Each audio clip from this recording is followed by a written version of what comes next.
Okay.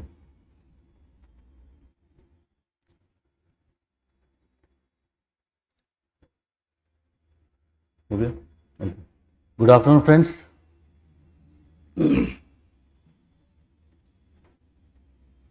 So, उसमें chats on.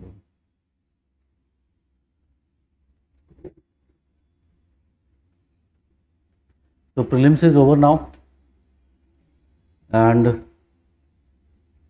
essentially we are going to prepare for mains. So my question is, first of all, how many of you are confident enough to appear for mains this year? Okay, quite few of you. And how many of you are on the borderline? Okay, so some of you are also on the borderline. Okay. The question is very simple. No doubt, इस बार का paper जो था वो बहुत unexpected था, and we are also not very sure where will be the cutoff. Somewhere around 80 it should be.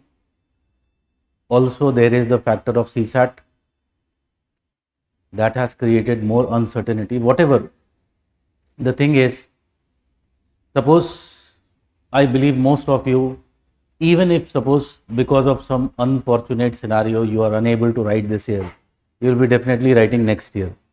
तो उसके लिए प्रिपेयर तो करना ही है. You have to prepare for that, and there should be no excuses. If we don't prepare these 3 months properly, what will happen? Those who will be appearing, those who will qualify, they will be getting ahead of us in the race.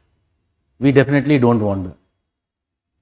So इसलिए we have to make sure that even if the results are not according to what we desired, then also we continue to prepare with the same intensity. कहना आसान है, but still we can try that. So let us little bit talk about what should be the strategy and how we are going to progress through the 500 plus.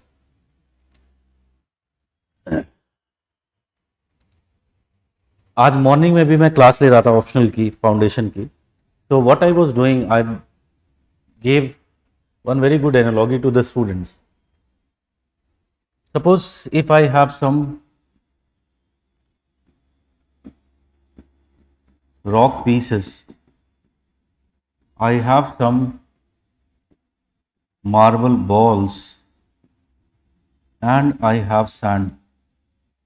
Size wise, this is the sequence, and I have got a container in which I have to put. One scenario is where I put the sand first. क्या होगा? It will fill up the space. Then I put these marble balls, they will also fill up the space. And in the last I put this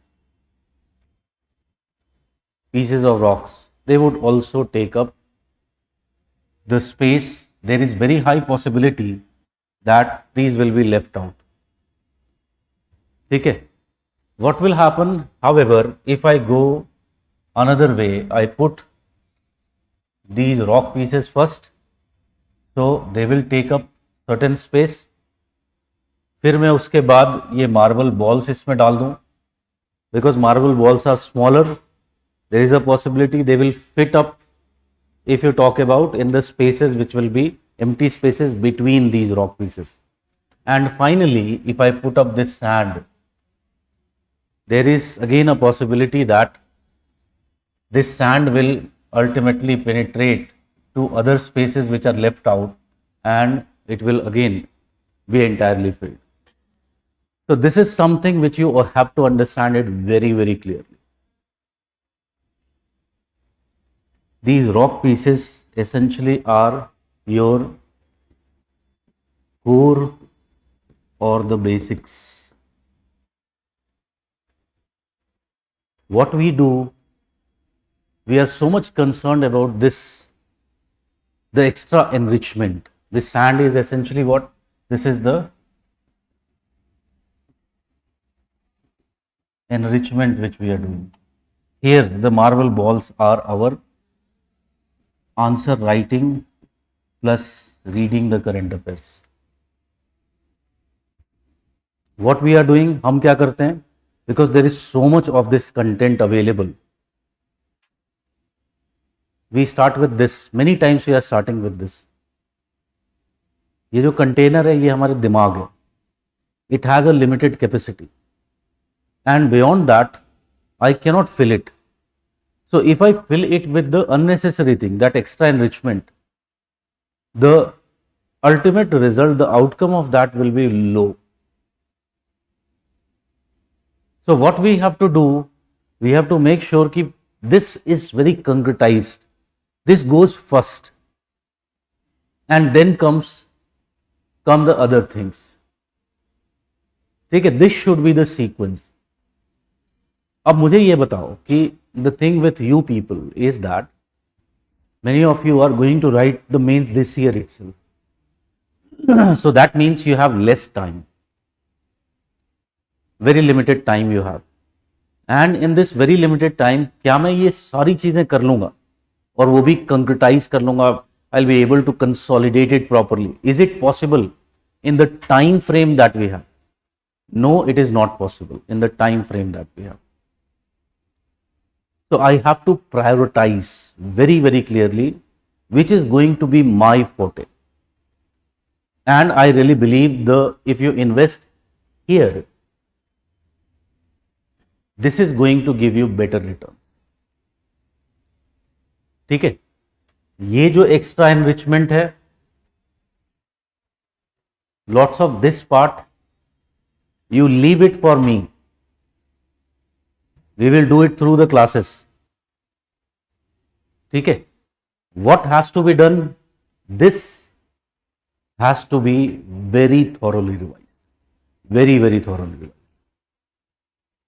Really believe me, कोई भी अगर any of you who are above 75, you should not lose hope. We don't know about this exam, how it will pan out. There were many questions.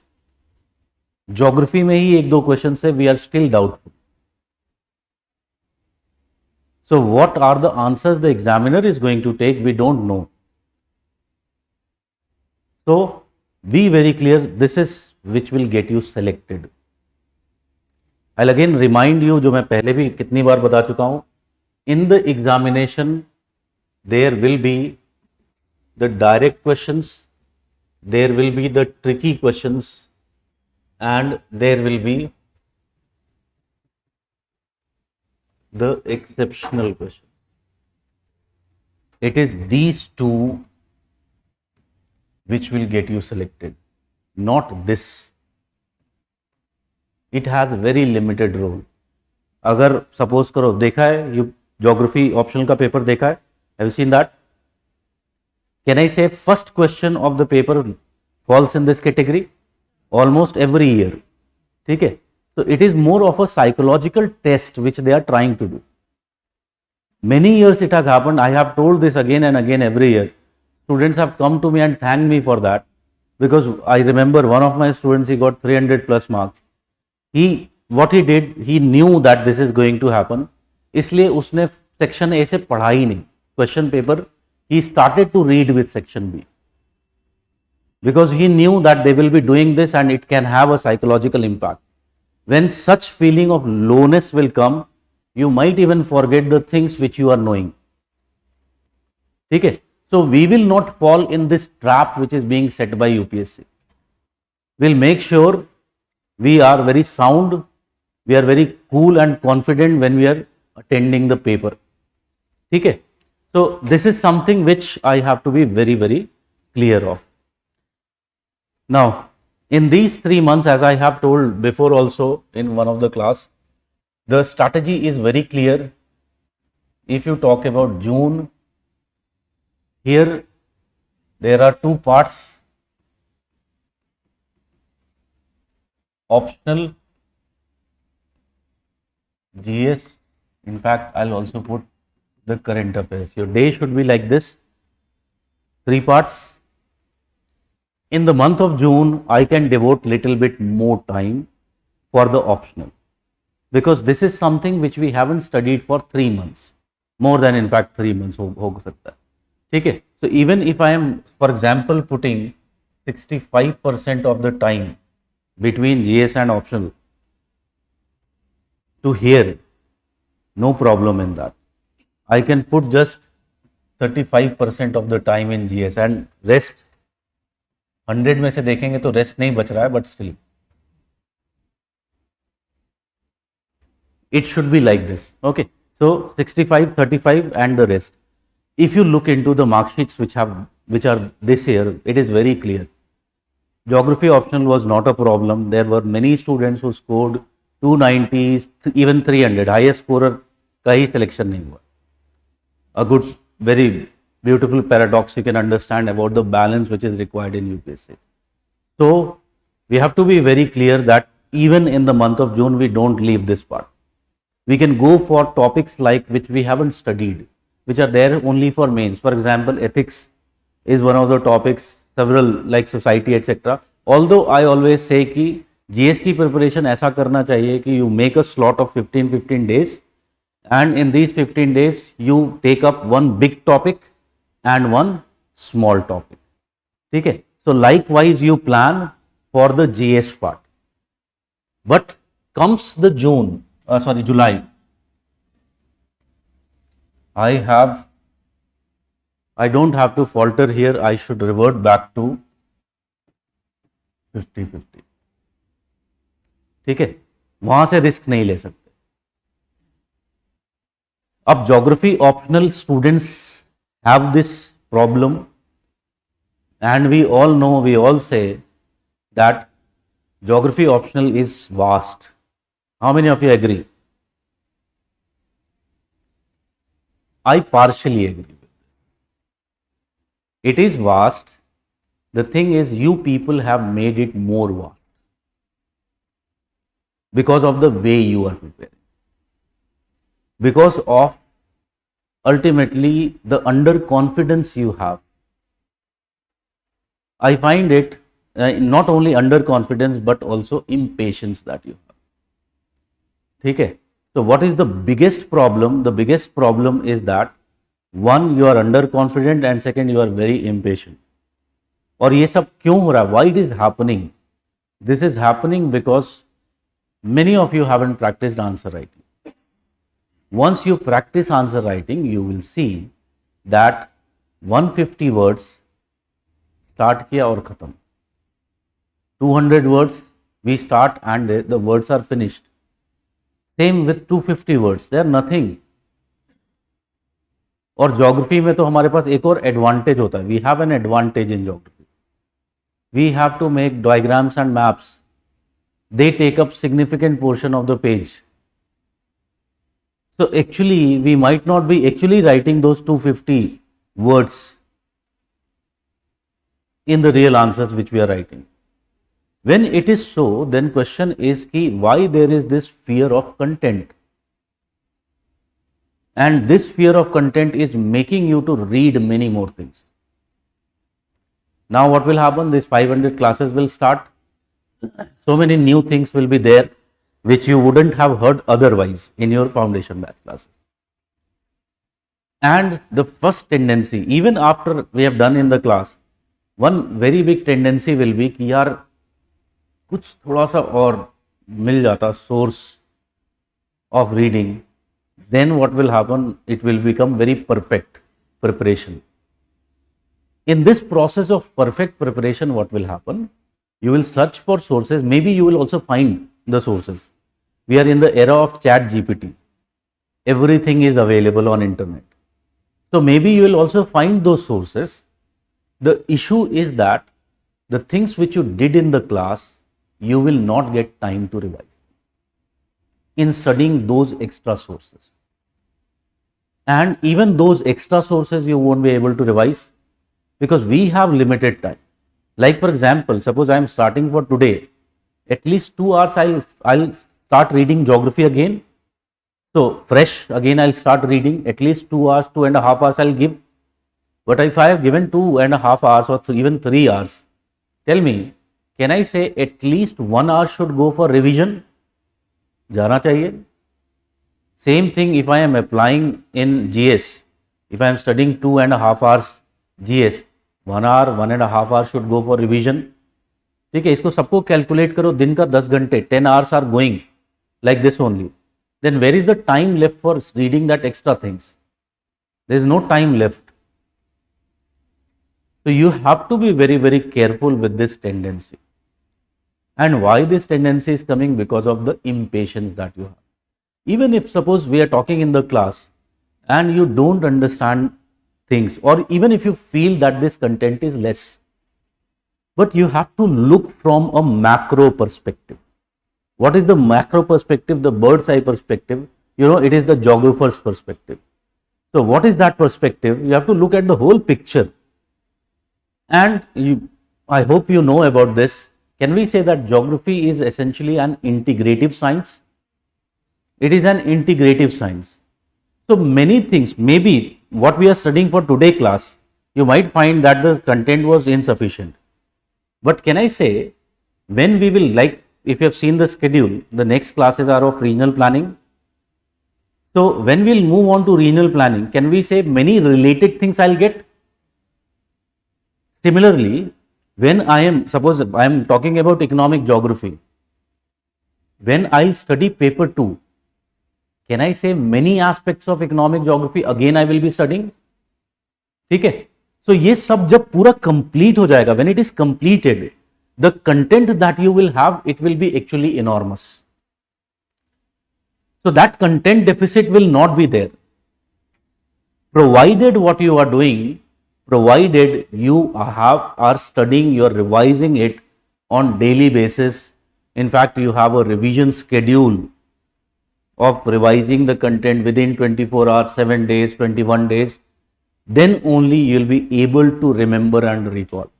This year prelims was a very, I will say, a very crude reminder, a very cruel reminder in fact, of the fact that we need to, whatever we study, we should study it properly. We need to consolidate it properly. Many of you who found problem in the prelims, don't you think that it was also because of lack of revision? Many of the options we were not confident because we had essentially lacked revision. So अगर वो revision किया होता, तो what cutoff you need, you would have got that cutoff, even of the basic things which you would have studied. That was the problem, we didn't do that revision properly. So this should not happen in mains. Every year I get a call, every year after the mains also many students are coming and they will come and say, sir, I don't know what to do, all questions were from the classes, but I was not able to recall. So what should be my strategy for the next year? Now it is up to you to decide, you want to be in this category or you want to be in the category where I would be someone who will take a risk. And I would say this content, I will memorize it very properly. There is always an element of luck in the examination. ठीक है, there might be a possibility, हो सकता है from that content maybe not that much is asked. So that is a risk I will be taking, but I should be making sure that if it is asked from here, I will do very well. That should be the spirit with which I should be preparing. And you go, and there is a objective criteria available on the Guidance IAS website. You go and look into the previous year's questions and the comparative analysis that we give of what we did in the 500 plus and how the question paper came. You will see that almost 80% of the questions can be answered directly, indirectly from what we do in the classes. Because here what we will be doing, it is core geography. Even if the geographers want, they will not be able to change that, because that is what is the core geography. Just it is, you'll have to think, you'll have to, many times the questions might be tricky. So you'll have to recognize the theme underlying that particular question. And on the basis of that, you will have to answer them. Okay? So this is something which is very very important. और remember कर लो एक चीज, a person who has greater knowledge, it is not necessary he will qualify UPSC exam, but a person who can memorize better, there is greater probability of that person qualifying. So memorization is the ultimate key. ठीक है? So that is what has to be done. Now coming to the strategy of the optional. In this, if you are joining 500 plus, what is the basic I need from you? ठीक है, मुझे तुमसे क्या क्या basics चाहिए? The basics, few basics that I will be needing from you is, like, you should have some basic understanding of topics like climatology, oceanography, because these are the topics where I will not be able to devote too much of the time. Why? Because I believe these topics are easier to prepare, and most of the students who have optional, they are in a position to prepare it. So in 500 plus, I'll be just giving one, maximum 1.5, 2 sessions for these, which is not sufficient enough to cover them. Okay? Focus, we will try to keep it more on the questions which can be asked from the analysis of the previous year. Okay? So physical geography में ये, because I know biogeography and environment geography are the topics which no foundation classes except the guidance classes are doing well. So that is one area where I'll try to do it from end to end. Okay. Same thing with geomorphology. Geomorphology is a more technical area, so I'll try to do it in a more comprehensive manner. Okay, so that no matter how many toppers you would have heard from, who would have told you to read geomorphology, Savendra Singh, you don't have to read that. The classes will be more than sufficient for that. Okay, so this is something which I would require you to do from paper 1. Then section A, paper 1, section B, I just require you to have understanding of the basic theories. Okay, and you know, there is one topic of our syllabus by the name of models, theories and laws. But not only this, the many theories and concepts are sprinkled over the entire human geography. Like for example, today we'll be dealing with economic geography. So there is one topic of limits to growth. So limits to growth is not mentioned in the models and theories topic. It is mentioned where? In the economic geography topic. So likewise, you should have basic understanding of the other theories. Okay? So this is what I just want you to do.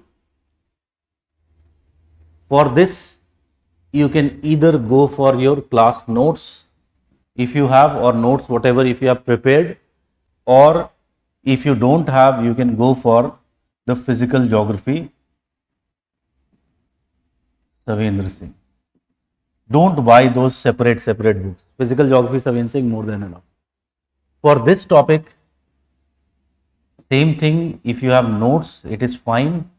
If you do not have, then there is a book by the name of Models in Geography by Majid Hussain. Okay? This is the only basic I need from you. Beside, अगर paper 2 की बात करें, we will see that paper 2 में will not require any book per se. My approach of paper 2 is totally different. I believe if you read a book in paper 2, what happens? It binds your thinking. You cannot think beyond what was written in the book. So we will be doing what in the classes of the paper 2, we will use paper 1 to make frameworks of the topics. Okay? Once those frameworks are ready, you can just glance through the book. Or right now the book, better book that I find, it is Indian Geography by Majid Hussain. If you have Khuller, for example, and you have already studied that, that would also suffice. So no need to buy this. Either of these would do. What I have to do from these books, if you just scan through these books, tell me, can we say we will find lots of data, lots of figures, lots of diagrams, maps? That is basically what I have to take from these books. इसके अलावा कोई ज़रूरत नहीं. What will be doing the classes? It will be more than enough. ठीक है? So this is the sources that I will follow. इससे ज़्यादा if you try to do, you will see that it will become a problem. Okay? So that is the thing which we are going to follow. Now coming to the strategy, it is very clear. You have to understand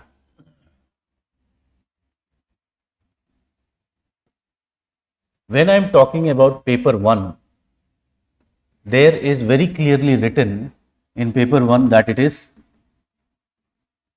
principles of geography. This paper is all about principles of geography. And if you talk about paper 2, we know that it is geography of India.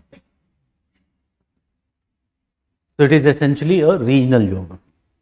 Now very clearly, success in paper 1, it is all dependent upon one thing, and this is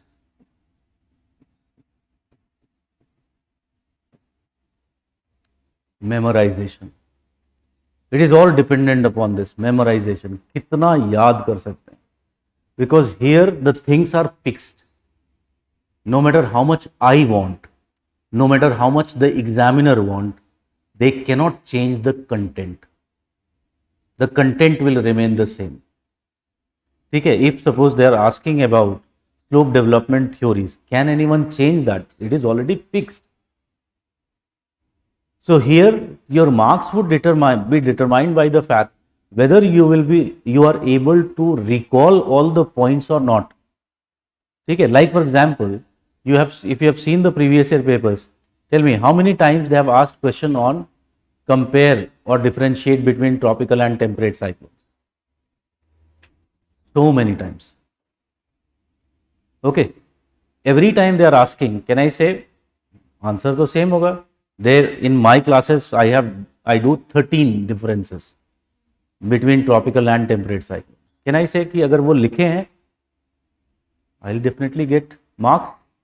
If I have missed out any of the points, accordingly what will happen? Marks would be deducted. ठीक है? So paper 1 is all about memorization. Paper 2, if you talk about, is not only memorization, but here also comes lots of practice. Paper 1 में you will see, class में whatever we will do, even sometimes word by word questions can be repeated. It is very predictable. But paper 2 prediction is very difficult. You can understand the way they are asking questions these days. It is very much linked to the contemporary happenings which are taking place. So it is very, very difficult to predict such a paper. We might be able to directly predict 3-4 questions, but usse zyada nahi ho pata.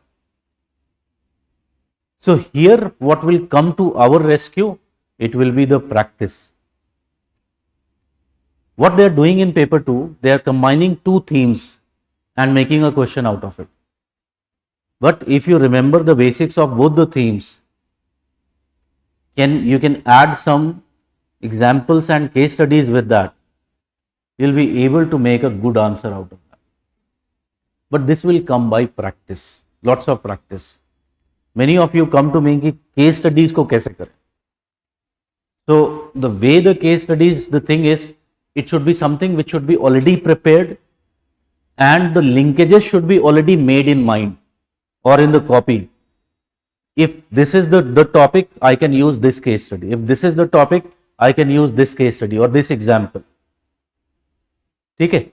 So when, like for example, we will be doing in the classes also, But even when you are reading at home, can you suppose हमने कोई एक statement बोला, we are writing some statement or some point. Can you think when you are revising, can you think with what current affairs this can be related? Yes or no? You are more actively reading current affairs. So can you think with what current affairs I can relate this? So always try to find some evidence for the assertions that we will be making in our answers. If we can support them with certain examples, with certain evidences, then they will give a huge advantage to you. Okay? In fact, even the examples and case studies that we'll be doing in the class, they are just suggestive. Better is you add your own examples and case studies. Okay? With this, what will happen? With the same content, still your answer would become unique. Okay? That is the freedom space for you. That is where you can differ from others. You cannot differ from the theory. You cannot differ from the points which have to be written. But you can definitely differ in terms of diagram. You can differ in terms of essentially the examples and case studies. Okay? So this is the key. If you have seen the 500 plus schedule, you know that here what we are doing is, in one module we are taking both paper 1 and paper 2 simultaneously. Every year it happens because we start with something, with one thing, and that pressure that I haven't even touched the other area, that keeps on mounting on you. Okay? So we also have to manage that pressure. That is why 2 days, that is Monday and Wednesday, we will be doing the topics of paper 1. Friday we will shift to physical setting. Okay? I think it is manageable. इतना तो कर सकते हैं. ठीक है? How many of you have done your JS classes in Wajiram? वहां तो हर रोज change हो जाता है. वहां मैनेज कर सकते हो तो यहां पे भी कर सकते हो. Okay, so this is how we are essentially going to do paper 1, paper 2, paper 1, paper 2, likewise. We will be going. That means the modular tests which will be there. In each of these modular tests, in question number 5, 5A will be devoted to mapping. Okay?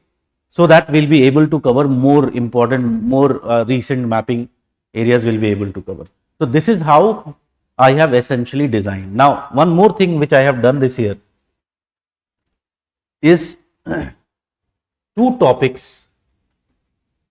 One is geomorphology, and second, if you talk about, it is perspectives in human geography. So if you look into these 2 topics, इनको मैंने बिल्कुल last में रख दिया. I have kept them in last. So you can see in module 4 we will be studying perspectives in human geography. Similarly, in module 5 we will be studying geomorphology. Why I have done so?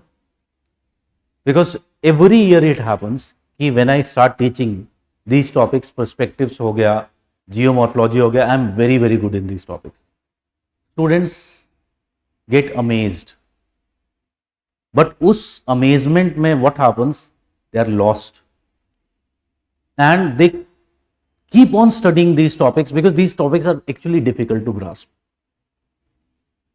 and they invest lots of time, unnecessary time in these topics.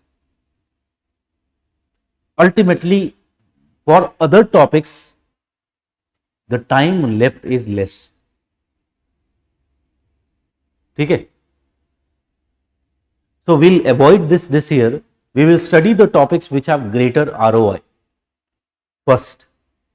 Like for example, if I have to study physical geography, climatology, oceanography, biogeography, environment geography, these are the areas which will take same amount of time alone as geomorphology. Okay, but can you imagine, there you are studying only one topic, and here you are studying how many? 4 topics. You calculate in section A how many questions are from geomorphology? 3, sometimes 4, maximum that is also. All rest of the questions are from these 4 topics. But what is our preparation level in these topics? Just so. Even if the questions come, we are not prepared to get 60%, 70% marks in these topics. Although the questions are coming straight, then also we are not prepared to get 60 to 70% in these topics. Why? Because again we invested huge amount of time in geomorphology and thus there was less time left. एक और human tendency it is, one more thing, when we are starting, and it is, you can understand, it is not just human tendency, it is law of physics. When something is starting, it is slow in the beginning. Yes or no? There is later acceleration taking place. So same thing, if you start with those difficult topics, you will naturally tend to invest more time. So if I have to invest more time, why not I invest in 4 topics rather than just 1 topic? That will be more beneficial. Okay? Same thing with perspectives. Perspectives, the nature of perspective topic is very philosophical. And because of that, many times we are unable to grasp these concepts. But we keep on struggling, we keep on wasting time. Suppose you were going to write your board examination and you had a topic like perspectives, which you were unable to understand and you have less time. Tell me what you would have done. Can I say कि I would try to just mug up whatever I can and go in the examination? Okay, even if I don't understand, doesn't matter. Same thing has to be done here. So we'll do it later, so that even if we don't understand, that time the pressure will be so much. We'll have no time to think on these higher issues of understanding. The more important problem will be doing well in the exam. Okay? That is why I have kept it for the later period. Now there can be one counter which can come, that essentially you might also would have heard so many people talking about कि perspectives is the most important topic of the syllabus, and by understanding perspectives you will get hold of geography. You should use so many geographers names, etc., ideas from perspective in your answers to enrich them. ठीक है, सुना है ये सब? Literally speaking, 2015 when I came here and when I started teaching in ORM, nobody was talking. Perspective को 2 class में खत्म कर देते थे. They used to finish perspective in 2 classes. I started teaching perspective this well. After that, others had to, like competition में, you also have to give now more time. And they still don't understand the role of perspectives in human geography. They are taking it just for the face value. It is not like this. Whatever we'll do in the classes, you'll get a hold of what perspectives in human geography is.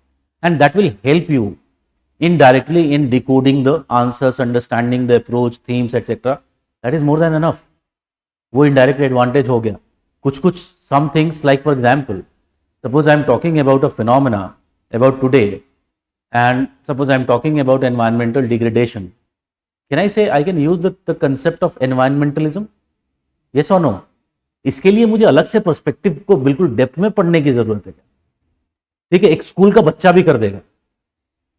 तो ये जो फालतू की चीज है, you don't have to just worry about those things. ठीक है, later we will do. By that time we would have completed significant chunk of the syllabus. 70% of the syllabus we would have already completed. Can you understand the kind of motivation we will have if we have done that? It will become easy for you. If I put them first, अगर मैं suppose करो कि इनको पहले डाल देता, perspectives and human geography, can you understand? They are taking up one module, and this means that by July we would have been studying only these two topics. Here we are doing what? Here we are completing almost your economic geography and even your climatology. So significant economic बोल रहा हूँ, human geography and your climatology. So we are already completing 5 topics just by putting it in this manner. And the topics which I have chosen for the earlier classes are the ones which have higher ROI. They give you better returns in the examination. Okay? So strategize your studies, strategize your plan, how we will be doing. Okay? So that is what we are going to do. And as you can understand, the today's class, it is of economic geography. So we'll be starting with the economic geography classes. Before I continue, if you have any questions, you can ask me. I don't want to waste the time in giving too much gyan. Already 45 minutes हो चुके हैं.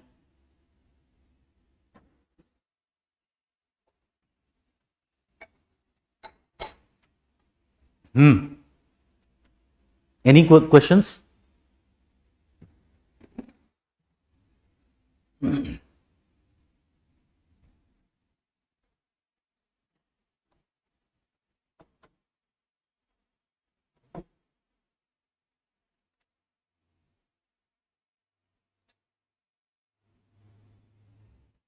Okay.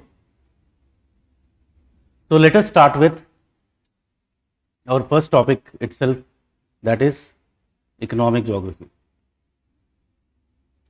अब इसमें भी एक चीज बता देता हूं. As you can see, the way I do 500 plus, you will find it at the end of the day that we will be doing more than you did in your foundation class in a more shorter period of time than the foundation class. So here, the way I prepare, I take every topic. So I touch every topic, and from these topics, I give you 2 set of questions. One is the practice questions, which is the previous year questions, basically the PYQs, and session questions which I make. The logic which I put is to make sure that you understand well, broad areas are covered, so that even if it is not directly asked, then also it will give you an edge, it will give you an advantage. Okay? And also to test how you are able to do it. Okay? So like for example, एक छोटा सा example देता हूँ. Like economic geography, it is no mention in our syllabus about what is economic geography. But if I look into, in 1981, there was one question, write short notes on definition and scope of economic geography. Okay? That means a question can come about the scope of nature of economic geography. एक question बन सकता है.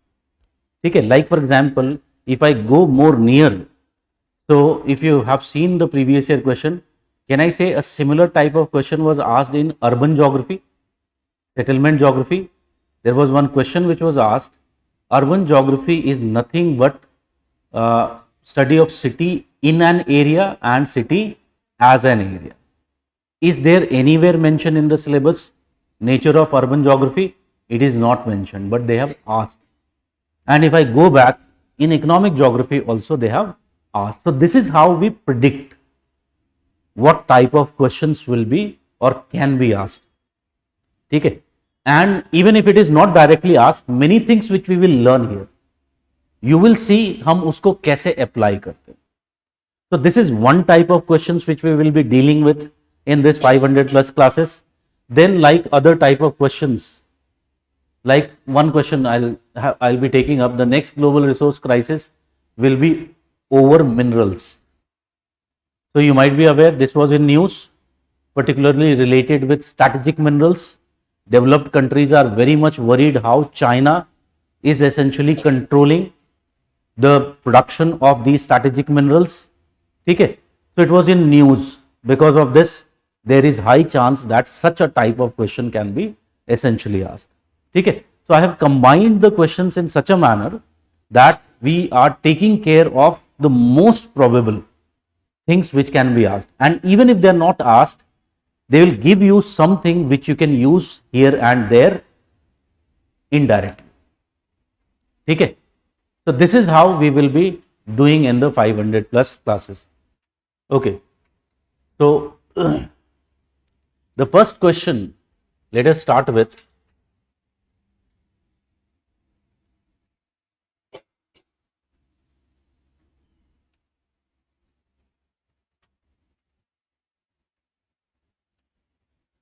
Okay. So the first question is, it is a short note. Economic geography is concerned with the economics of geography and the geography of economics. Comment. Okay. Our strategy of the classes will be simple.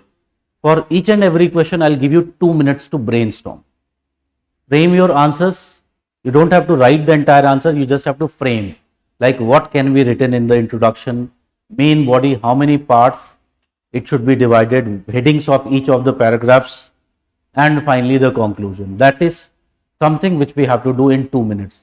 The idea is that we practice this enough so that by the end of the classes you are able to do this activity within, if you talk about 10 to 20, 30 seconds, and even without using the pen. Okay? Even without using the pen. That is the ultimate target we have to reach. But before we start brainstorming this topic, I would give you 2-3 minutes to read the content I have given. Again, one more thing, the feed books which I am giving, they are not the answers. They are extra content which might be required to supplement what we will be doing in the classes. Okay? So I'll give you 2-3 minutes, just very quickly go through what is written there.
Okay.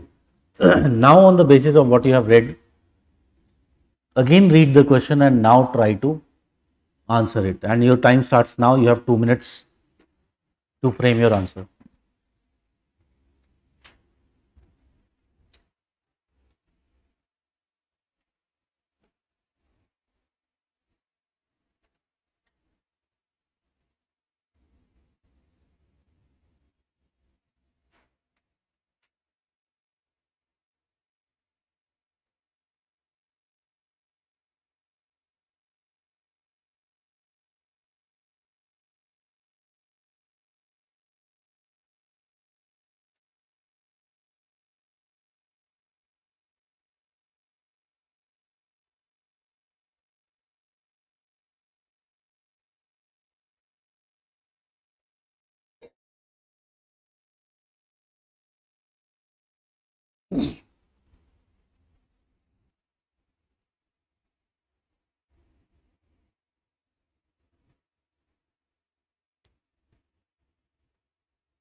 Okay.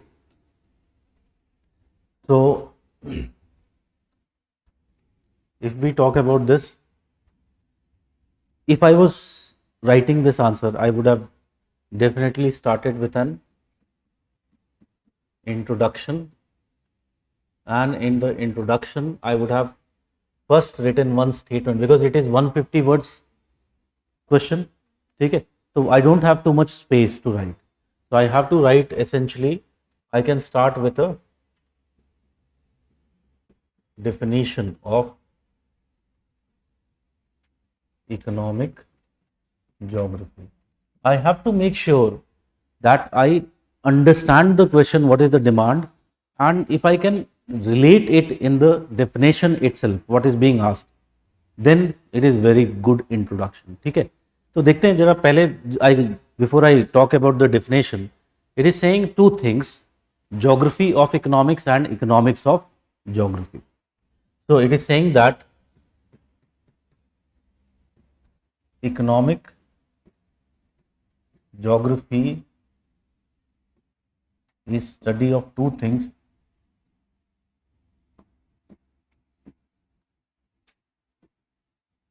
geography of economics and economics of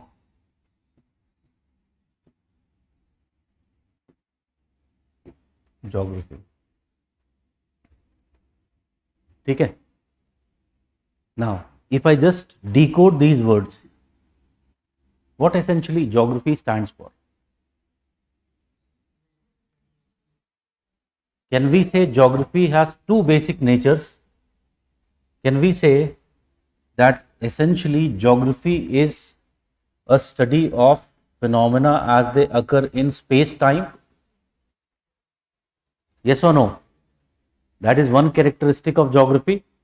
And other important characteristics of geography is that it also is an integrative science? Yes or no? Obviously yes. Okay. So it is talking about what? Geography of economics. Then economics of geography. Okay. And economics basically क्या करता है? It explains, can we say, it explains a particular economic phenomena or particular phenomena, ठीक है, from economic point of view. ठीक है. So what is the role of economics here? It explains the phenomena from economic point of view. ठीक है. तो ये पहले मैंने डिकोड कर लिया. अब अगर मैंने रीडिंग की थी सही से, if I had done the reading properly, you might have seen these three themes which are emerging in geography, which was written. So one theme was geographical distribution and location of economic phenomena. Can I say this can be included as the first theme? Geography of economics. ठीक है. Next stage is to explain and understand these spatial distribution. ठीक है. If I have studied my classes or done my classes, do you remember, or you might have read about this quantitative revolution? पढ़ा है? What has happened in quantitative revolution? Can we say geography before quantitative revolution was more descriptive? After quantitative revolution, what happened with geography, human geography particularly? It became more theoretical. Some were even of the opinion that it should have been named as theoretical geography, theoretical revolution, rather than naming it as quantitative revolution. So it became more theoretical. How it became more theoretical? Did we import several theories, explanations from other disciplines? And have we seen that there was lots of import from, was it there from economics particularly? ठीक है. Can we give examples of that? How ultimately it is trying to understand various geographical phenomena. ठीक है. We can give example of that also. So that is basically how it has to be written. अभी इसको sum up करते हैं. But now can you understand the scope of what was the meaning of the question basically? So this was essentially the meaning of the question. It is, you had to understand, you had to know what are the broad themes which are there, which are part and parcel of the economic geography, and on the basis of that you will basically answer. So when I am writing the definition of economic geography, I have to integrate, I can summarize all of these things. In fact, हमने space time में बात किया तो वहां पर एक theme ये आ गया, but integrative कैसे हुआ? So for this it is not written in the material, I'll just tell you. If you look into the evolution of economic geography has passed through three phases of development. Okay? And what are these three phases of development? One first major phase of economic geography as a science, it was affected by the spatial approach. And this spatial approach was essentially the quantitative revolution approach. You know very well, this spatial approach was dominant in economic geography from 1950s to 70. Okay? So that was one phase of the development of economic geography. Then what happened?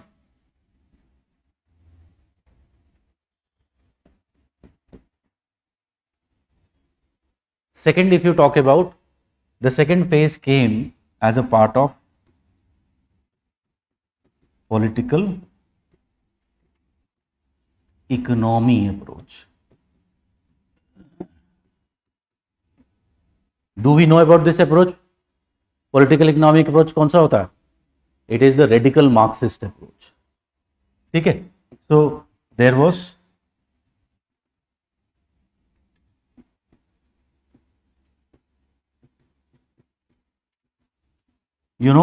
Marxists are very much interested in economy.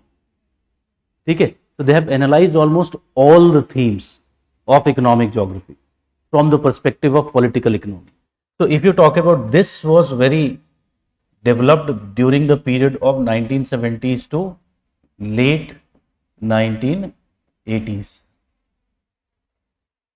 After that, what has happened? There has been development of a third approach. In fact, this radical Marxist approach can also be referred to as structuralist approach. After this,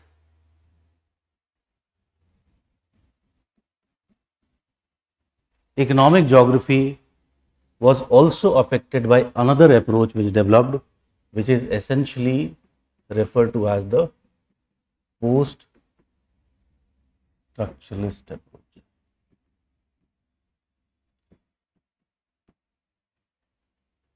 Post-structuralist approach. Okay.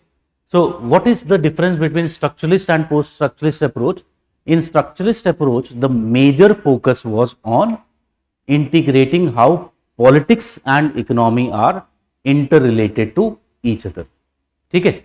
So सबसे पहले approach में क्या था? It was more simplistic. It was more focusing upon, quantitative revolution का एक criticism है that it was dominated by economic determinism. So it was more concerned with the economic aspects of the thing and neglected the other aspects. ठीक है. When there was development of the political economy approach, along with the economic, it tried to see how politics and economy are interrelated to each other. When we are talking about the post-structuralism goes beyond this, and it says that you cannot separate several things away from each other. So post-structuralism says that you cannot, for example, separate culture from economy. You cannot separate behavior from economy. You cannot separate essentially environment from economy. You cannot separate other things like politics and economy. So all of these are interrelated to each other, and thus each phenomena becomes what? Each phenomena becomes a complex phenomena, and thus should be separately studied. Okay? So each and every phenomena is a unique phenomena which should be separately studied.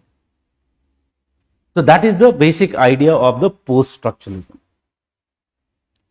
And economic geography has been affected by these. So since, if you talk about, it is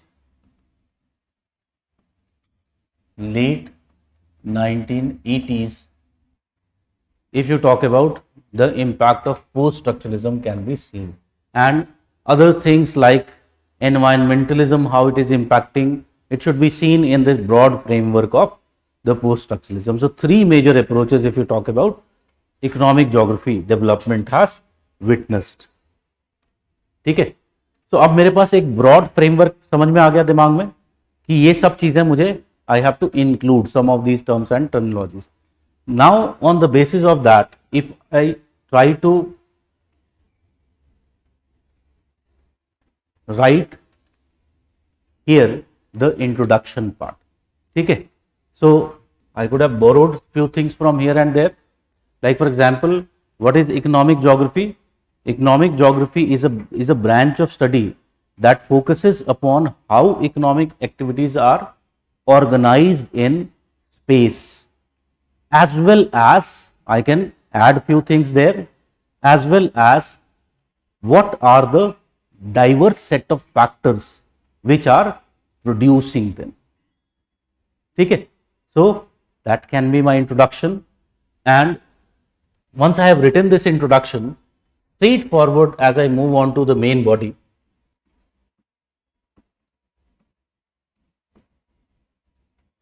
I would say that दो लाइनें हैं हमारे पास. It is concerned with study of geography of economics as it focuses upon study of spatial distribution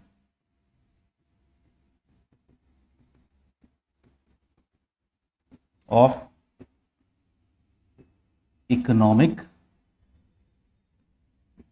phenomena as well as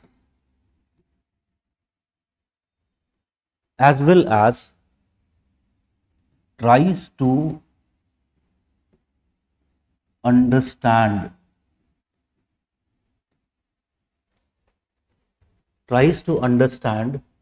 how economy combines with other variables like we saw the polity, the environment, to produce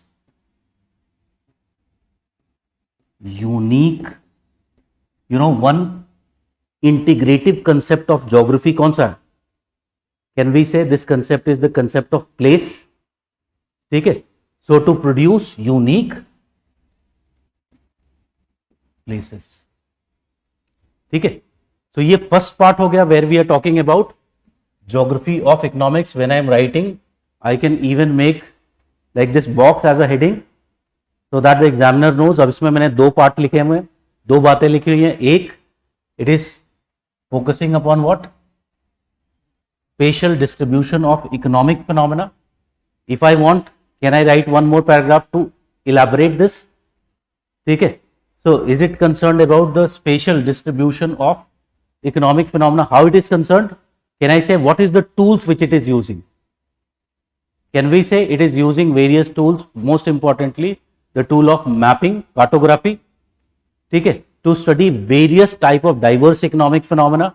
और अभी हमने यहाँ पर diverse economic phenomena देखा था, location and distribution of various economic activities, uneven geographical development, local and regional economic development. So such type of diverse economic phenomena it is there. If I want to further elaborate this economic activity, इसको भी elaborate कर सकता हूँ.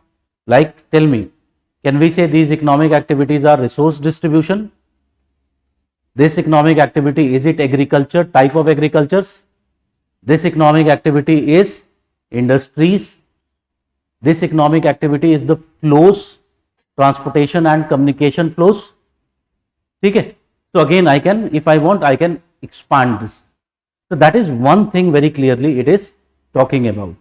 Then second thing, जब मैं ये second बात कर रहा हूँ, this point, what it is doing, it is combines with the other variables. When I am talking about this, can I say, can I specifically write a paragraph and mention here about the post structuralism, and before that even structuralism?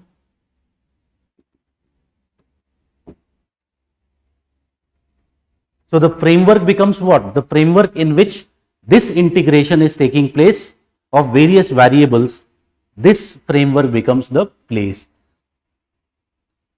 ठीक है, so इस major paragraph के दो sub paragraphs, where in one I am talking about spatial distribution, in the other I am talking about the integrative aspect.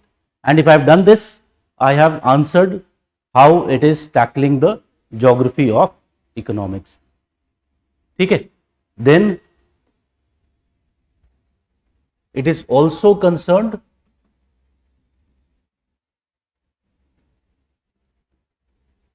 with the study of economics of geography. And here geography essentially means what? The geographical, various type of geographical phenomena. So here, can I say ye wala point? The next stage is to explain and understand the spatial distributions and patterns of economic activity. This is a more demanding task which brings in theory and requires us to have some appreciation of the history. So if you talk about theory, from where so many theories have been imported in geography to explain a particular economic phenomenon. Can I say they have been imported from the discipline of economics? Okay. So I can talk about this. So here what we are trying to do, here we are explaining or answering the why of the geographical phenomena. Okay. So what it has done traditionally,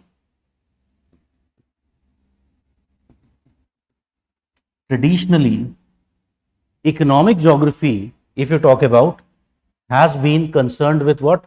Study of these phenomena from economic point of view. And this perspective is clearly what?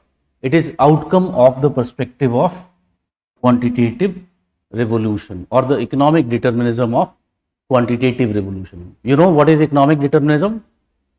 क्या होता है?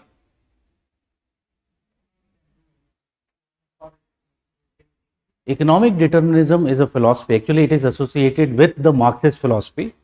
But even before that, this philosophy existed in the cornucopian technocentric viewpoint.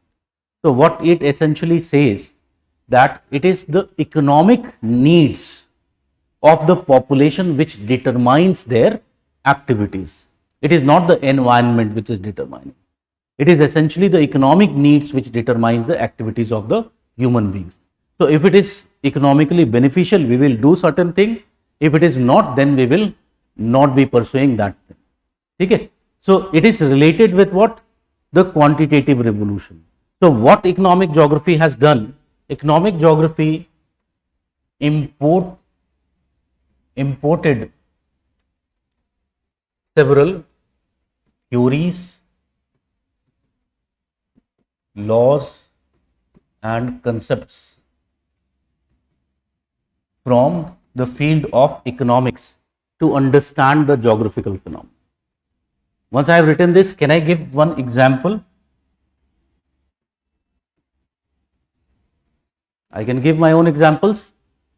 Like for example, if I want to understand why there is development of commercial agricultural practice in USA and why there is more subsistence agriculture being practiced in a country like India or a developing country. So what can be done? Can we say what economic geographers did? Did they import von Thunen model from the field of economics into human geography to explain this phenomenon? So how von Thunen explains this phenomena? Von Thunen says that it is all related with the distance from the market. Okay? In developed countries, there are dedicated agricultural markets, and here lies the intensity of agriculture. Here is what? Here is the distance, and there is distance decay taking place. Okay? So essentially what is taking place? In developed countries, this distance, farms are located here. In developed countries, while this is the case of farms in developing countries.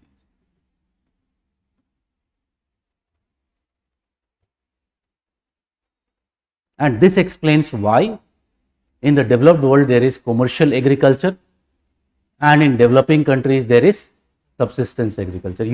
I hope you know that if we want to convert our subsistence agriculture into commercial, we'll have to increase the intensity of agriculture. Okay?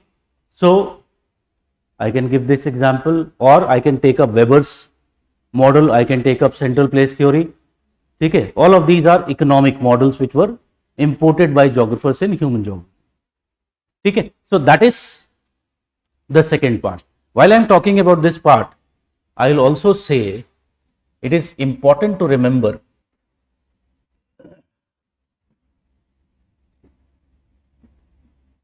that as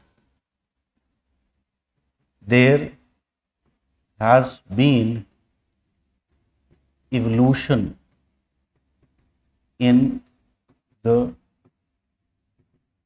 field of economics,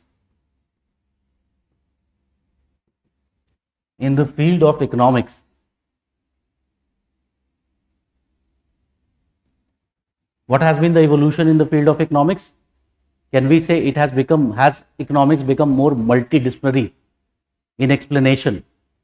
It has definitely become more multidisciplinary. Like for example, if you take the example of the concept of economic development.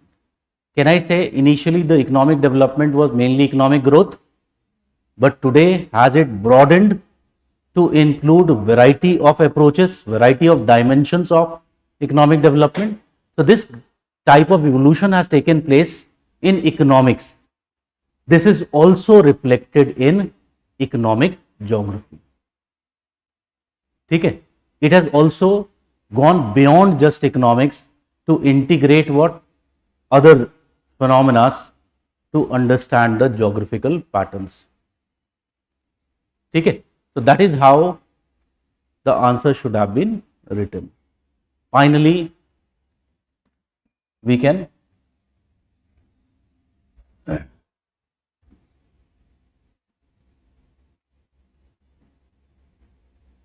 conclude, और conclusion में क्या लिख सकते हैं? Don't spend too much time on thinking on conclusion or etc. कुछ मोटे मोटे अपने you make some kind of fixed frameworks, फटाफट जो कुछ लिख सके. ठीक है? It doesn't matter if you have written so much good content for such a difficult answer, the examiner will be so much impressed already. जरूरी नहीं है कि वो conclusion में को सोच कर I am wasting my time. ठीक है? So for example, can I say in recent times there has been integration of the aspect of environment. Can I link it with environmentalism? So the economic geography further continues to evolve. So something on these lines I can make my conclusion. So I'm already, मेरे पास बने बने अपने set of कुछ areas हैं. I always think, अच्छा, environment एक ऐसा theme है which is always there will be some kind of linkage and I can always make that and it will always be relevant. ठीक है? So likewise I will be answering it. Moving on. Question number 2 पर आते हैं. Globalization has affected economy in general and economic geography in particular. Elaborate.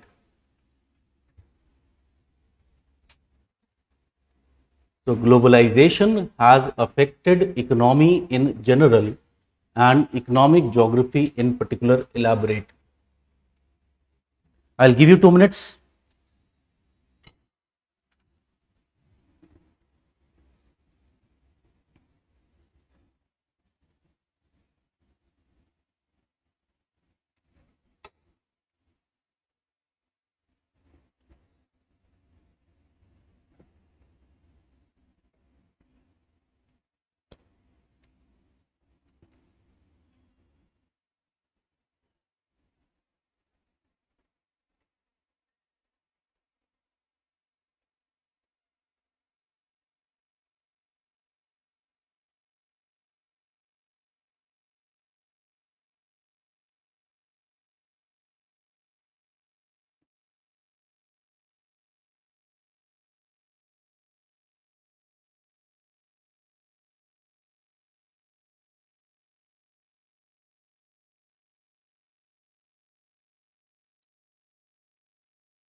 Okay, so globalization has affected economy in general and economic geography in particular. Elaborate. Just before this, here one question was asked, so उसको answer कर देता हूँ. Mank is asking, do I need 500 plus to after foundation course of guidance? It depends. अगर तुमने class में जैसे मैं बोलता था कि रिवाइज करो डेली, अगर वो किया है तो ज़रूरत नहीं है, नहीं किया है तो ज़रूरत है. Okay. So globalization has affected economy in general and economic geography in particular. Here there are certain terms which I have to take into account. One term is definitely globalization. I should know what is this, essentially what is the phenomena of globalization. So I should know how globalization has affected the economy. Okay? And on the basis of that, then I will say, then how it is affecting economic geography. So this is the clear link in this answer that I have to prove. So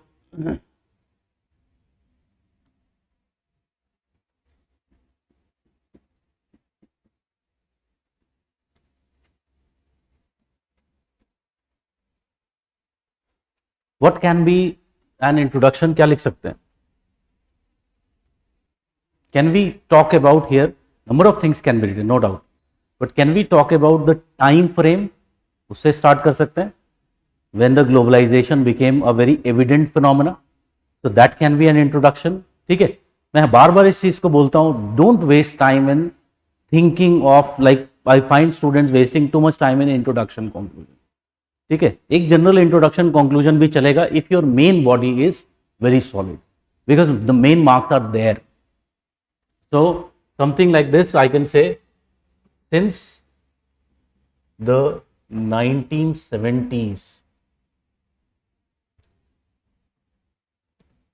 the globalization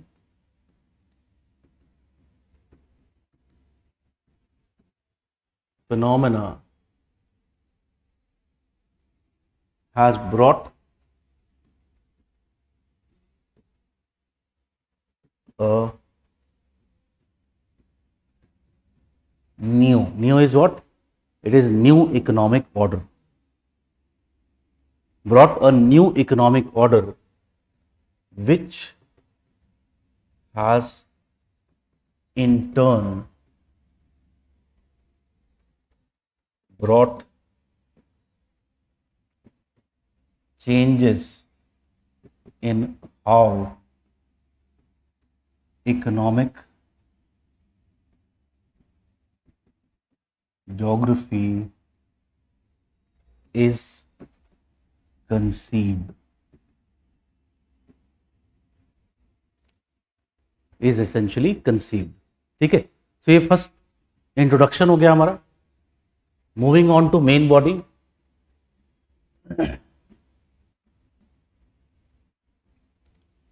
Tell me what globalization has essentially done.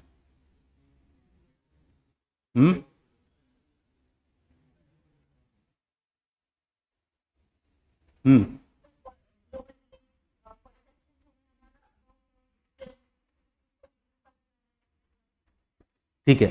इसको समझाने के लिए मेरे पास एक diagram है. Can we say, has globalization done something like this? The world has become smaller and smaller. When it was the earlier period, the best average speed of horse-drawn vehicles and sailing ships was just 10 miles per hour. By 1850 and 1930, the steam locomotives with average speed of 65 miles per hour and steam ships average 36 miles per hour. 1950s propeller aircrafts 300 to 400 miles per hour. And today when we are talking about, it has become 500 to 700 miles per hour. Can I say I can add one more layer? Yes और no? जरूरी नहीं है कि मैं इसमें diagram ये पूरा map ही बनाऊं, ठीक है. I have to be just intelligent enough, I have to save my time, ठीक है. So can I add one more here and talk about information technology. Has it further lead to shrinking of time and space, ठीक है. So what is the essence of globalization? The essence of globalization, so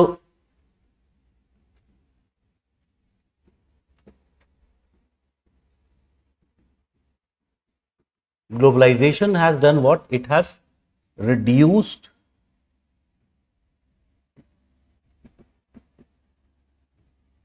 the factor of distance, and due to which,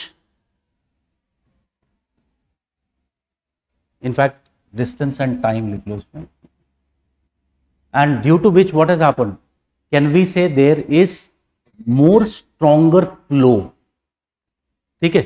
So it has, the flows have become more stronger, ठीक है. And these flows are of various types. Can we say, when I am talking about these flows can be related with the flow of commodities, ठीक है.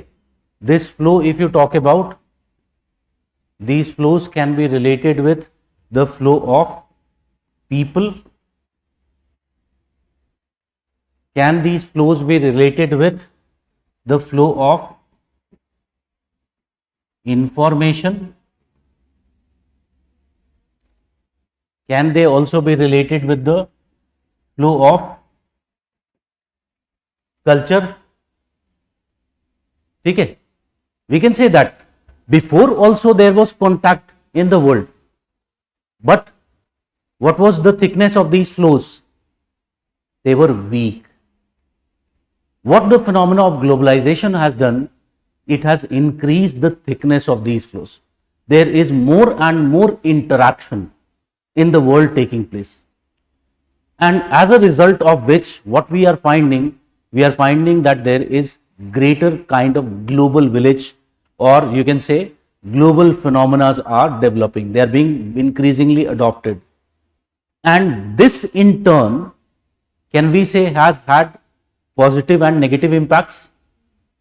Yes or no? ठीक है. So for example, if there is very fast flow of commodities and people, can we say, has it today produced greater inequality in the world? Yes or no? There is more domination or dominant form of core peripheries which are developing, ठीक है. Similarly, there are positive influences as well. For example, if there is flow of information, can we say there is greater, people are also realizing even in developing countries what is democracy, what is freedom, ठीक है. For example, if there is information technology has developed in countries, developing countries, has it given more employment opportunities to women, ठीक है. So again there are positive impacts as well, and there is more combined mix of cultures which are essentially evolving, and as a result of which these changes in the economy and society which are taking place, can we say the way we will be studying economic geography, that would also essentially change. It has essentially altered, ठीक है. तो एक framework, तो first framework में मैंने क्या समझाया, I try to explain what is essentially globalization. With that diagram I will essentially talk about. Then I will talk about how this globalization is affecting the economy, ठीक है. And from here I will move on to also say how it is affecting economy and economic geography, ठीक है. So for example, there is the topic of resource exploitation or resource mobilization or resource development, ठीक है. Has if you talk about the development of globalization, has it led to greater flow of resources in the world? Like for example, tell me, can we say in many of the countries of Africa, like take the example of Democratic Republic of Congo, one of the largest lithium reserves of the world, who, sorry, cobalt, who is basically controlling it? It is China. Okay? China is the country which is having strong hold over this country. Okay? So, I can give example of how it has essentially changed. Now, there is less localization and more of this commodity flow. So, the economic geography now, has the economic geography also, will it have to also take into account the geopolitics? Okay? To understand this economic phenomena. Okay? So, this is the kind of change which is taking place. Similarly, if you talk about agriculture,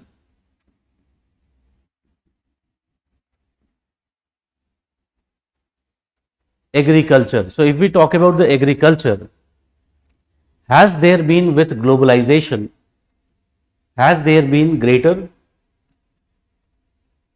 flow of or diffusion of agricultural innovation?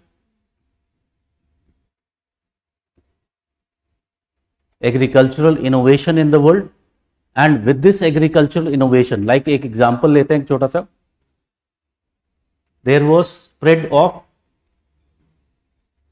green revolution in developing countries like China and India. ठीक है? So green revolution has spread in developing countries like China and India. Now, when we are studying the typology of agriculture in these countries, can we find that there are some unique regions which are not covered in the traditional Whittlesey's typology of agriculture? Okay? Like for example, a commercial communist model of China, Whittlesey has no mention of this. So, has it led to greater addition? Obviously, yes. In majority of developing countries, there are transition agricultures found rather than a clear-cut agriculture types which are mentioned in the Whittlesey's model. Okay? So, what it has led to? It has definitely led to additions in the economic geography as well, how we conceive economic geography. Similarly, if we take the case of industry, can we say today when we are talking about industry, with globalization, the industrial localization has changed from Fordism to post-Fordism? ठीक है? अब देखो ये एक juncture है.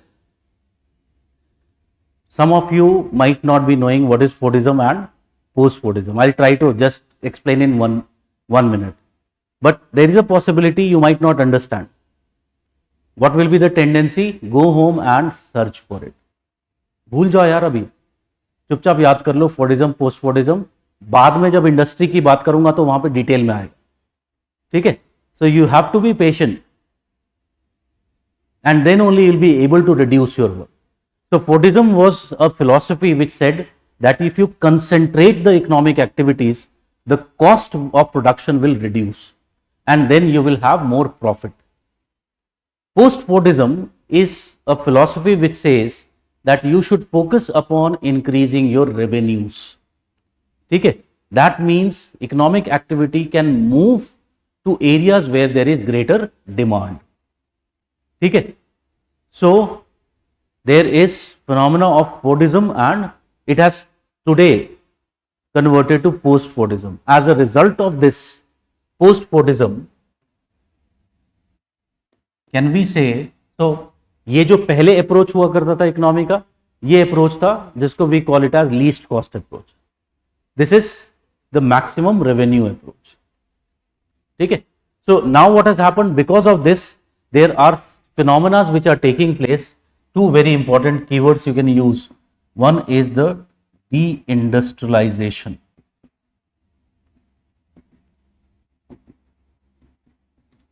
and delocalization of industries.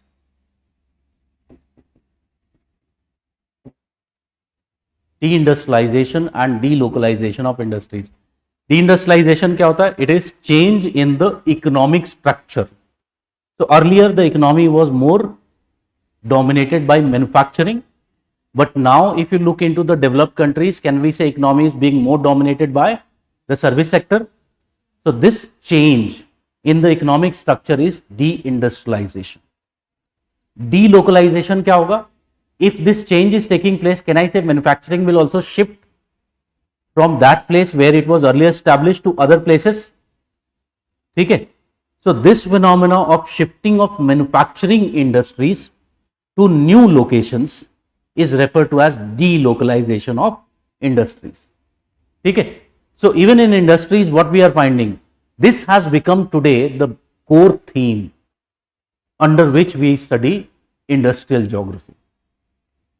ठीक है? Same thing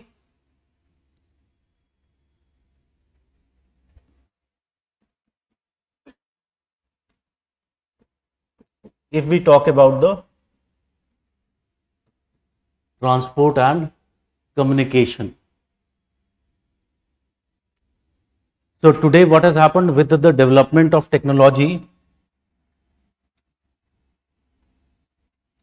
this is the phenomena which is taking place. So earlier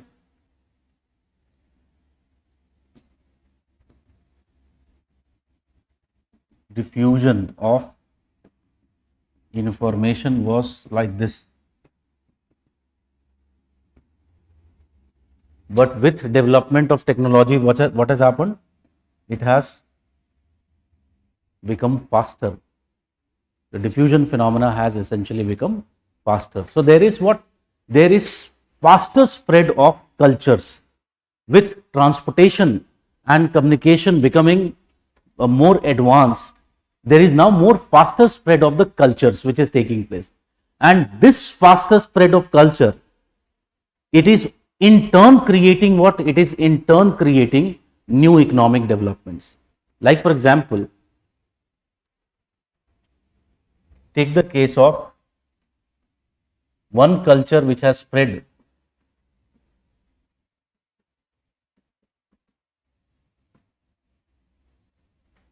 urbanization. Can we say increasingly even the developing countries are adopting urbanization as a model of development? Okay.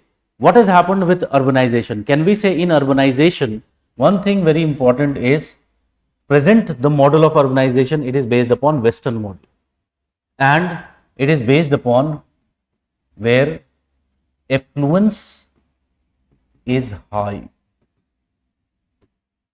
Okay. What is high? Affluence means rate of consumption is high. Okay. So here what we find,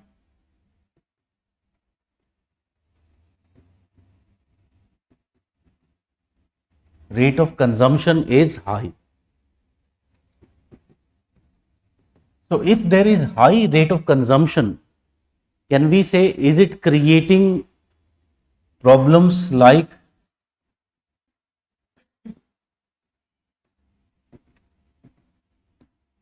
resource crisis, unseen resource crises which were not there in the past? Okay. So what I just have to do, I have to take various aspects of economy and society. That aspect I have to just relate it with कि कैसे वो economic geography में भी changes ला. That was the answer which had to be written. So it was very easy. Just you have to be thorough with the concepts which are there in other areas. Then you will be able to write it. Okay. So moving on to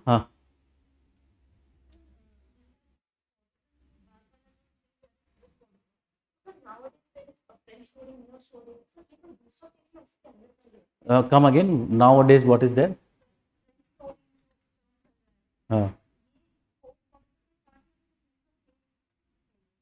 ये post पोडिज्म का ही part है, जहां पर activities जो है वो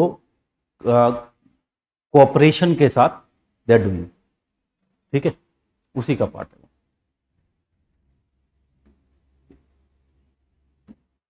Okay, moving on to question number 3, the difference between economic growth and economic development is at the core of how we measure economic development. Elaborate. So, I'll give you 2 minutes, frame your answer.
Okay, so if you look into the syllabus is very clearly mentioning world economic development, measurement and problems. This is the topic which is mentioned in the syllabus. So, related with this is the question which I have asked. Difference between economic growth and economic development is at the core of how we measure economic development. So, you must be aware that if we talk about the economic development as a concept, the concept of economic development is, we can say, it is a more recent concept. Okay, it is a more modern concept. Before, if you look into this economic development as a concept, it did not exist, and the way we perceive it did not exist at that time in the past societies. So, how it has originated? If we look into its origin, it is from the Renaissance period. First beginnings of this can be seen in the Renaissance period, because the way we understand development today, it is mostly the Western model of development. So, in the Renaissance period, it came after the Dark Ages. So, at that time, it was based upon the idea of rationality. If you are rational, that means you are modern, you are advanced, you are developed. If you adhere to those religious practices which had brought those dark ages, you were considered as backward. Okay, so first time this modern and backward terminology was essentially used. So this idea is also referred to as modernism. Later, as you know, there was development of industrial revolution. So this idea of modernism, it combined with the economic aspect, and it took a economic texture. This economic texture, if you talk about, it was formalized, however, only after the Second World War. And it was, Second World War, President Truman of US, he talked about that there should be, or the underdeveloped or the backward countries of the world, it is the responsibility of the developed countries to help them in the process of achieving economic development. Okay? So it is from that time, after the Second World War, there has been formalization of this concept of economic development. But how this formalization has been done, we find that there has been 3 phases, okay, of this development. So in phase 1, what has taken place? Here we can say here economic development was perceived as simply economic growth. It was simply perceived as economic growth. And if you talk about in this phase, we can say it was from after the Second World War up to 1970. This was the first phase. Late 60s mein, there was a crisis which developed in the societies, particularly the developed countries. Okay, this crisis, बाद में देखेंगे, this crisis was referred to as the social relevance movement. Okay, so anything which we are doing, it has to be relevant for the society. If there is economic growth, but along with economic growth, there is inequality on the rise, what is need of such economic growth? So the questions began to be asked from this paradigm of economic development as economic growth. So in phase 2, over a period of time, this approach got concretized as here economic development as human development.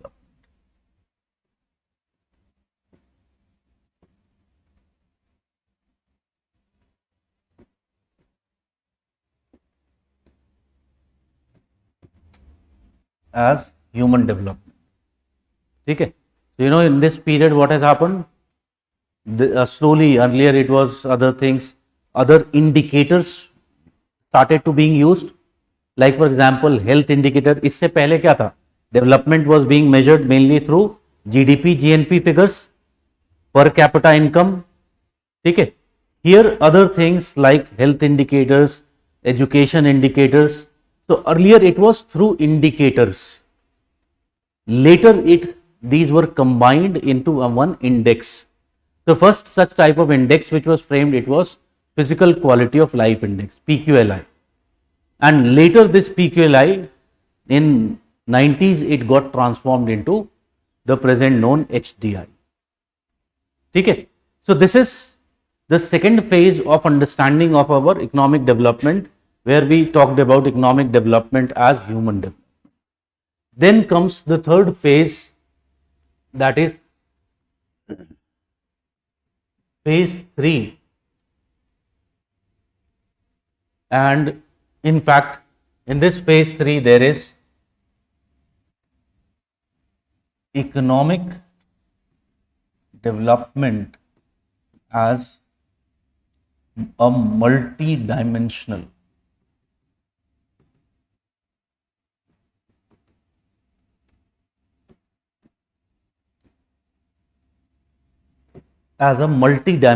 phenomenon.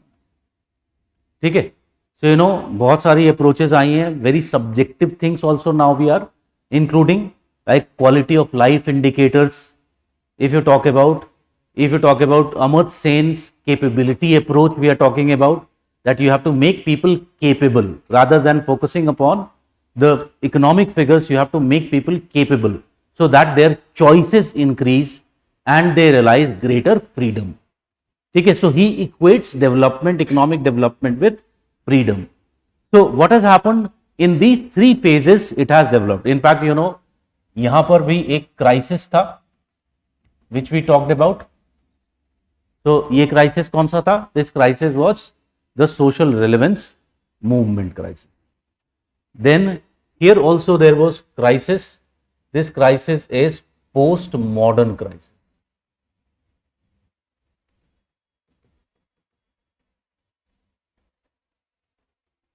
The post-modern crisis which criticized everything which was existing.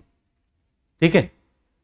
So in this manner, these three phases of development or understanding of our economic development has been there. So you can understand यहाँ पर finally इसका evolution क्या है? HDI. इसके और evolutions हुए हैं. Like earlier it used to be HPI 1 and HPI 2.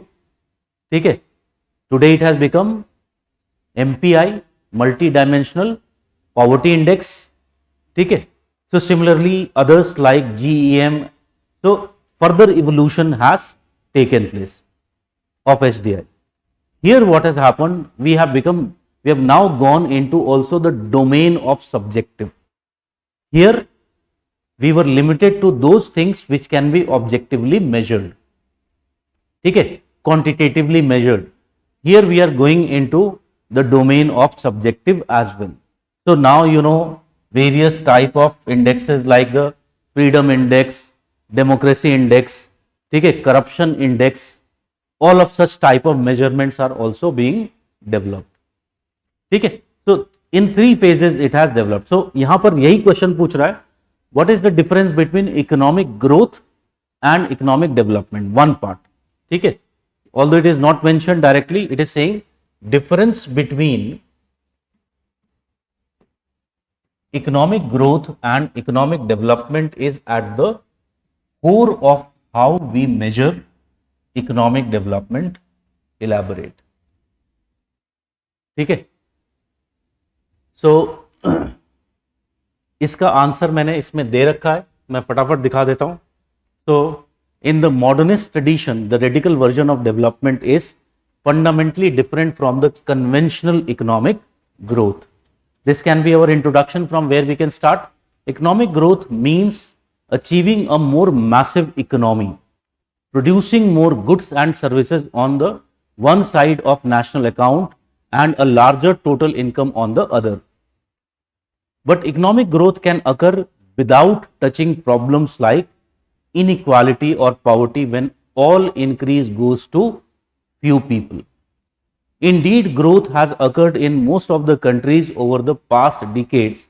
At the same time, inequality has widened.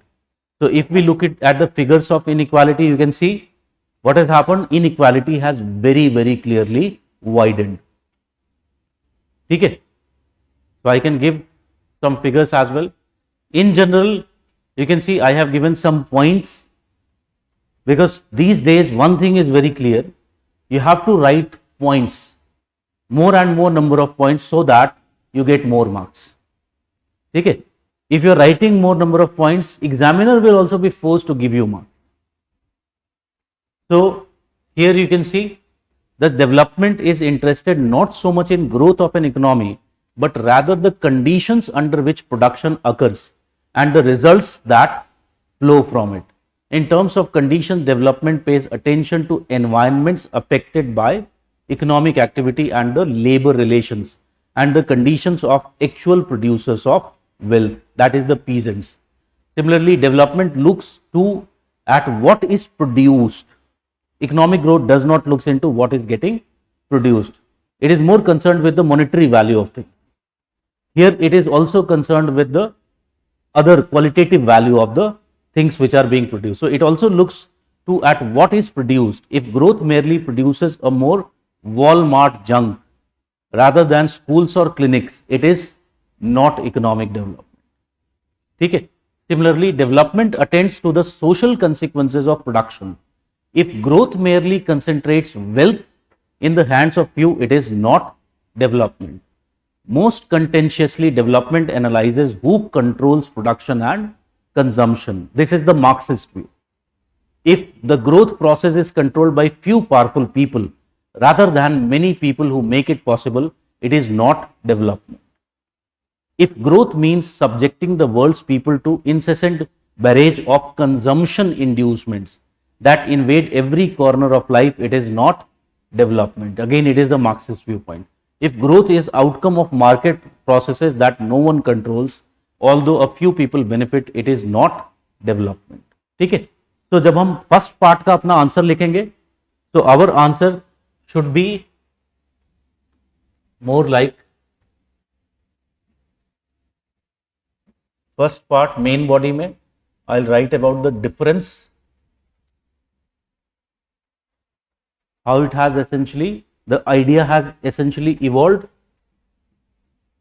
So here I'll give around 35 to 40% of the weightage of the main body, and rest here I will talk about the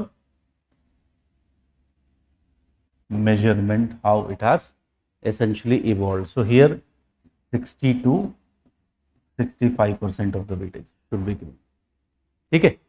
Just one thing which is not written there, which will add in the later phase. If you talk about, can we say development also includes the, or development also includes the subjective realms of the human beings. You can even talk about Amartya Sen. ठीक है, so we can talk about the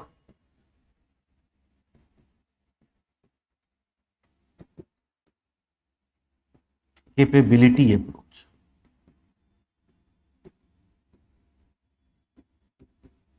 Capability approach. So Amartya Sen capability approach, what it does? It makes development more human centric. ठीक है, so what it does, इस idea, इसका simple सा synopsis, what is the synopsis of this idea? It simply says that we should invest in developing capabilities of the people. We should make them more skilled, so that essentially what happens, they have more choices in life. The greater choices you have in life, the greater freedom you will have. And this freedom is essentially the end product of development process. ठीक है, so this in short is the capability approach of Amartya Sen.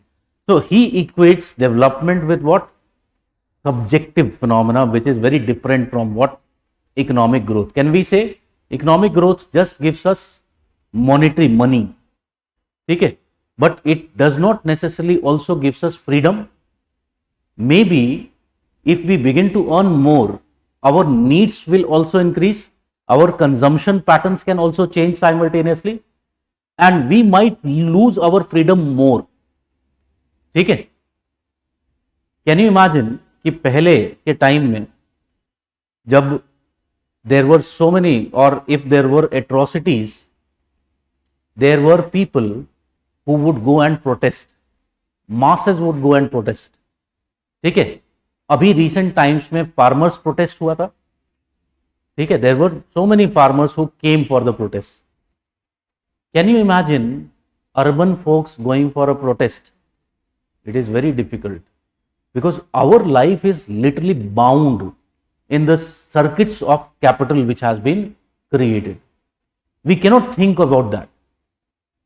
ठीक है, so again, just economic growth can give us less freedom. It can create more chains. So it is not development till it is also giving us freedom. So first part, I am differentiating between what is economic growth and what is economic development. In fact, after that, I would say that this development of idea has passed through the three phases. And accordingly, what has happened in these three phases, there has been the various measurements of economic development. So if you talk about first phase, measuring development as economic growth, mainly it was GDP and GNP per capita were the parameters or measurement parameters which were used. Then measuring human development, development as human development, HDI and others are example of that, social parameters. Then measuring development in wider terms, including human rights and freedoms. So three phases में it has evolved. ठीक है, And measuring development as economic growth, I've given some write up like in simplest definition, this approach uses income per head of the population as a measure of development, suggesting that higher the income of a country or territory, the greater is its development. Okay? Or when I am talking about this GDP, GNP, can I say ideally I should make a diagram to show how it varies. Similarly, if you talk about, मैंने इसमें थोड़ा सा elaborate करके दे दिया है because there is a possibility कि इस पे separately question आ सकते हैं. ठीक है? So like a question can be asked, write a critique of measurement of economic development. ठीक है? So when I am writing about a critique of measurement of economic development, can I say all these points which we were talking about, how it fails to measure this part, how it fails to measure this part, all that will come. ठीक है? So I have given अलग से दे दिया like measuring development as human development. So इसमें education and literacy, earlier we started with such kind of single parameter measurements. ठीक है? Then we converted, or then others like education को और measure कर सकते हैं, students per teacher. ठीक है? A map for that. Similarly, gender differences in education or literacy, there is a map for that. ये सब कहीं पर यूज हो सकता है, अदर प्लेसेस में भी. That is why I have given you, it is at one place. ठीक है? हेल्थ, सिमिलरली हेल्थ में there is, you can see calorie intake का एक मैप दे दिया है. Physicians per 1000 persons, there is a map for you. Infant mortality rate, there is a map for you. Life expectancy at birth, all these maps will be also using later on in other topics. ठीक है? And finally, these single parameter based development later gave way to HDI. ठीक है? So there the measurement of HDI. अब ये सब पूरे answer में नहीं लिख पाओगे. This is what I am saying. I have given more content because it will be relevant at other places as well. So HDI and measuring development in wider terms, including human rights and human freedom. So here there is like sustainable development report, how many countries have followed that. Then others like human freedom index. ठीक है? This one is corruption index. So वो 3 phases जो हमने बात किया था, in those 3 phases essentially you will just give one example of each and you will write that is how it has changed. I hope it is clear. So it was, the key word here was elaborate. So we had to expand what the statement was talking about. ठीक है? So we'll take a break. एक break लेते हैं. So the class will start at 4:30. It is now around 4:07. So it will be starting at 4:30.